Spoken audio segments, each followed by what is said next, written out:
Bentley, do you know what's coming? Do you know what's gonna meet us here? A blizzard. Yes. Do you know what a blizzard means?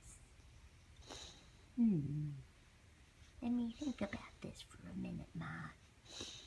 You've got me in this janky sweater, which I don't think I need to remind you. Also needs some sewing.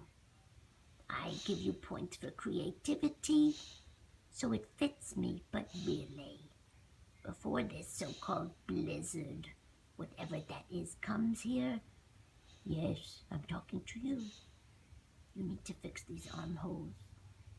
How can a respectable bulldog do his business and greet his kingdom looking like a pauper? I'm going to sleep and contemplate this.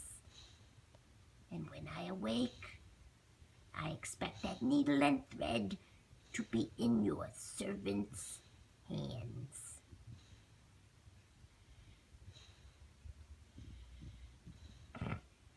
As you were.